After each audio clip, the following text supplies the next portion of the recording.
Following your passion while also having a job can be challenging, but it is possible with some careful planning and dedication. Here are some steps you can take. Identify your passion. Start by identifying what your passion is. What is it that you love to do and could spend hours doing without feeling bored or tired? This could be anything from writing, painting, dancing, cooking, or even volunteering.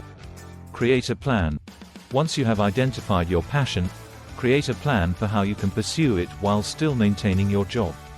This could involve setting aside time each week to work on your passion project or taking classes to develop your skills. Schedule your time. To make sure you follow through on your plan, schedule time in your calendar for your passion activities. Treat this time as non-negotiable and stick to your schedule as much as possible. Prioritize your passion. If your passion is important to you, make it a priority. This might mean saying no to some social events or other activities that don't align with your goals.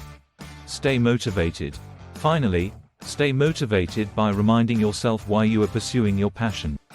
Whether it's to improve your skills, express yourself creatively, or give back to your community, keep your passion at the forefront of your mind to help you stay focused and committed. Remember, pursuing your passion while having a job requires dedication and commitment, but it is possible with some careful planning and prioritization.